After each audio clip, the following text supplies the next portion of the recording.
कितनी मोहब्बत तुझको कौन यहाँ करता है, ये कोई भी न जाने दीवाने। प्यार के हैं हम दीवाने, न माने प्यार के बिन दिल न माने। हेलो दोस्तों, कैसे हैं आप सब लोग। आशा करता हूं कि बिल्कुल आप लोग अच्छे से होंगे। बीच में कुछ वीडियो नहीं बना पाए, इसके पीछे कारण है कि मैं थोड़ा गाने में व्यस्त था, ताकि गाना का कुछ वीडियो मैं आपको दे सकूं, इसके लिए। चलिए आज हम लोग देखते हैं कि आज हम लोग क्या पढ़ने वाले हैं। क्योंकि अभी हम लोग का चैप्टर 1.1 ही चल रहा है।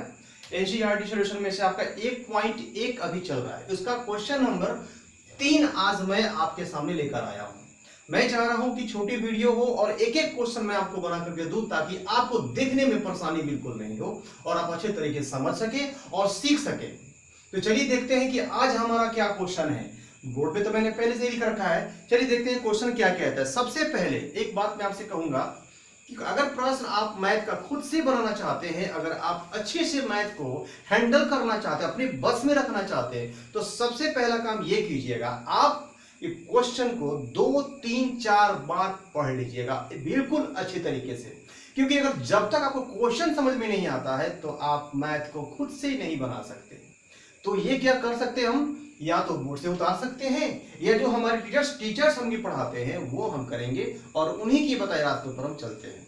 उनकी बताए रास्ते पर आप चलिए, बिल्कुल चलिए, चलना भी चाहिए, लेकिन कुछ अपने तरफ से भी आप कुछ ऐसा कीजिए जिससे आपको लगे कि हाँ हमारे पास कुछ है ना, कुछ है, ये होना चाहिए आपके अंदर। तो ये कैसे आएगा, यही मैं आपको देने की पूरी कोशिश कर रहा हूं बाबू, कि आप लोगों को हर तरीके से समझ में आए, बिल्कुल अच्छे तरीके से, और आपको लगे कि वाकई में हम सीख सकते हैं और बिल्कुल अच्छे से सीख सकते हैं। तो चलिए देखते हैं कि सवाल क्या कहता है। आपका सवाल कहता है कि किसी परेड में, परेड समझते हो ना, सेना हमारी जो परेड करती है, तो उस परेड को आप लोग देखे होंगे, जब झंडा फहरता है तो आप देखे हैं ना, वहां पे देखिएगा सेना जो है हमारी चलती है एकदम कतार में, है ना, लेफ्ट राइट ऐसे करते करते चलती रहती है। तो उसी के बारे में ये हमारा क्वेश्चन दिया गया है, इसको हम लोग ध्यान से देखेंगे। किसी परेड में, ठीक है, 616 सदस्यों वाली, 616 सदस्यों वाली एक सेना की टुकड़ी, 616 सदस्यों वाली एक सेना की टुकड़ी, अर्थात एक सेना की टुकड़ी हो गई जिसमें 616 सदस्य हैं। बस यहीं पर आप स्टॉप हो जाइए। और उसके बाद यहां तक जो आप पढ़ करके आए, क्या मिला इसको पढ़ने से, वो आप उस पर मंथन कीजिए और पहले आप अपनी कॉपी में नोट कर लीजिए, फिर आप आगे बढ़िए, धीरे धीरे धीरे धीरे आगे बढ़िए। पूरे क्वेश्चंस को कभी एक बार मत पढ़िएगा, चाहे वो कोई भी क्वेश्चंस हो। अगर पूरे क्वेश्चंस को आप एक बार पढ़ के बनाते हैं तो इसका यह मतलब निकलता है कि हमें याद है कि नहीं। अगर याद है तो बना लेते हैं, नहीं याद, अरे फंस गई यार, कैसे होगा। तो ये चीज नहीं होना चाहिए। आप थोड़े थोड़े पढ़िए और उसको लिखते चलिए, आपके आगे का रास्ता खुद ब खुद क्लियर होता चला जाएगा। देखते हैं, मैंने कहा किसी परेड में 616 सदस्य वाली एक सेना की टुकड़ी, एक ही सेना की टुकड़ी है 616 सदस्यों वाली। तो मैंने क्या किया, लिखा है कि सेना की टुकड़ी में कुल सदस्यों की संख्या, है ना, कितनी है, 616 हमारे कुल सदस्यों की संख्या है एक सेना की टुकड़ी में। अब पढ़ते हैं आगे की, आगे क्या कहता है। टुकड़ी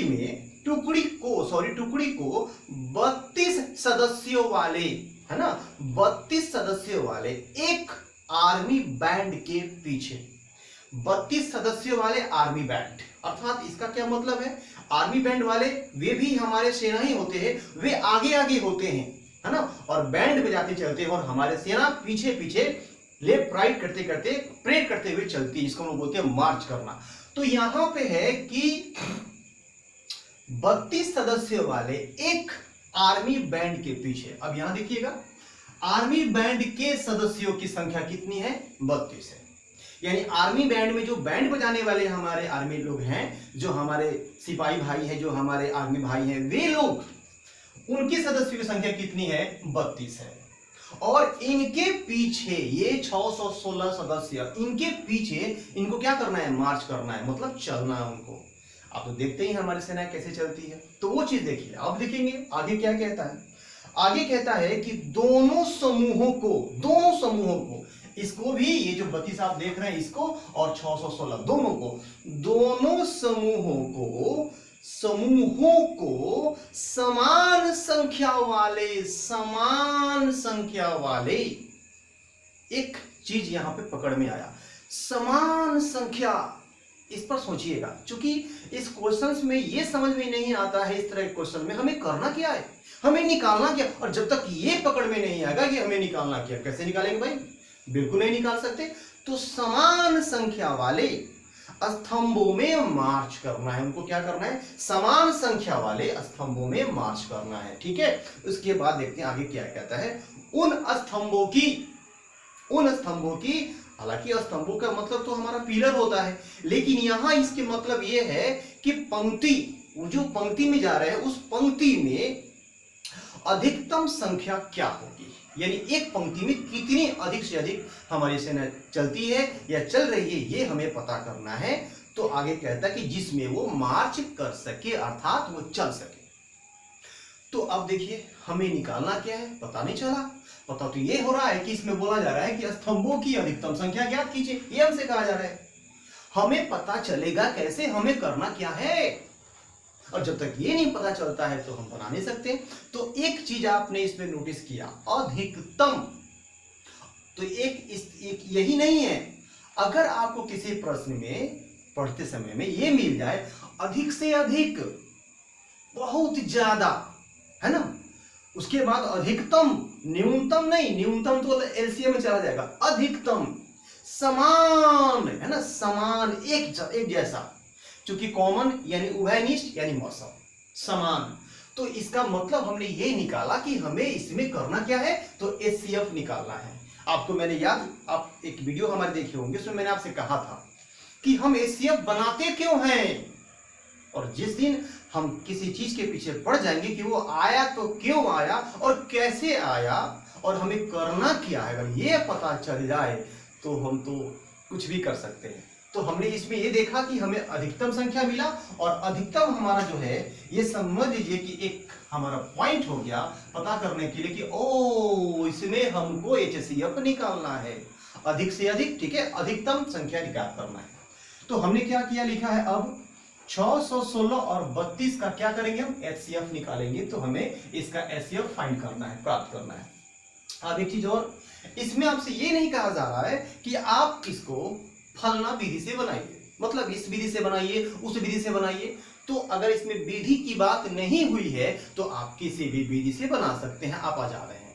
हालांकि मैंने आपको भाग विधि पढ़ा रखा है, यूक्लिड विभाजन प्रमेय का भी हमने आपको पढ़ा दिया है, गुणनखंड विधि से अभी पढ़ाना बाकी है, ट्री मेथड भी पढ़ाना बाकी है, ठीक है। तो दो विधि मैं आपको पढ़ाया हूं, तो दोनों विधि में से किसी एक विधि से आप टारगेट करके अपने सवाल को बना सकते हैं। मैंने क्या किया, भाग विधि का सहारा लिया, और भाग विधि में आप जानते हैं कि दोनों में जो सबसे बड़ा होता है उसको क्या करते हैं, हम अंदर कर लेते हैं, और अंदर करने के बाद 32 को क्या करेंगे, डिवाइड करेंगे 32 से। तो 32 में आप एक में गुना करोगे, कितना आएगा, 32 आएगा। आप घटाओगे 61 में से, क्या बचेगा, 29, यहां उतर गया आपका 6। अब आप इससे 9 से गुना करेंगे तो 288 आएगा। फिर इसमें से जब आप 288 को माइनस करोगे तो क्या मिलेगा, 8 मिलेगा। 8 मिल गया, फिर इस 32 को खींच के अंदर डाल दीजिए जेल के अंदर। 8 चौका कितना हुआ, 32। आपका 32 क्या हुआ, पूरी तरह से कट गया। तो 32 आपका कट गया, तो किस संख्या से कटा है, 8 से कटा है। तो हमारा अंतिम भाजक क्या है, इसमें 8 है। 8 की वजह से ये कटा है ना पूरा, अर्थात हमारा यही मेन आंसर है। अर्थात हम कह सकते हैं, अतः स्तंभों की अधिकतम संख्या क्या हो जाएगी, 8 हो जाएगी, यानी हमारा आंसर क्या हुआ, 8।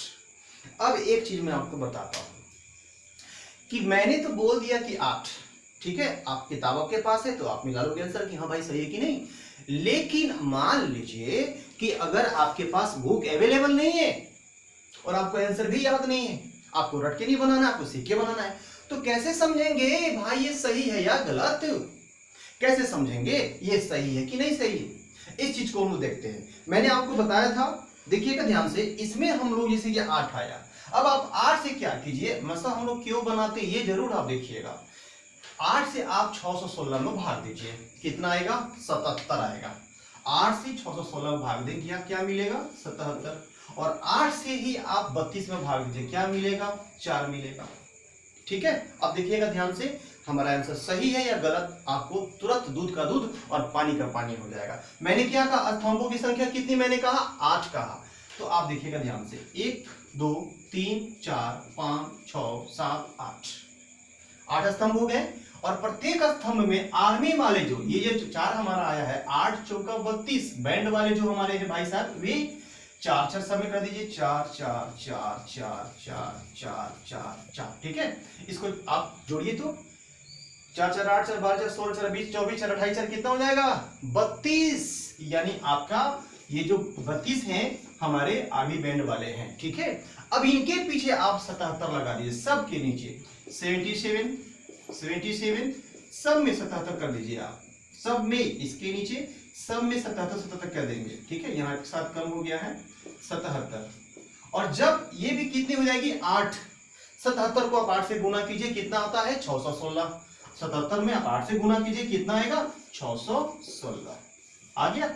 इसका क्या मतलब हुआ कि हमारा आंसर बिल्कुल सही है, क्योंकि 77 गुना करने पर 8 से 16 आ रहा है, और इसमें गुना करने पर हमको 8 चौका कितना आ रहा है? 32 आ रहा है। अर्थात हमारा हिसाब बिल्कुल सही है, हम बना भी सकते हैं और जांच भी सकते हैं। और यही चीज आपके अंदर होनी चाहिए बाबू। आप इसको ऐसे करेंगे तो आप सीख सकोगे मैथ को बनाने के लिए। चलिए मिलते हैं अगले वीडियो में। इसका अभी 2 क्वेश्चन 1.1 का बाकी है, उसका एक ही क्वेश्चन मैं आपको बताऊंगा और एक क्वेश्चन आप खुद से बनाइएगा, देखिएगा कैसे बनाते हैं। चलिए मिलते हैं अगले वीडियो में, तब तक के लिए जय हिंद।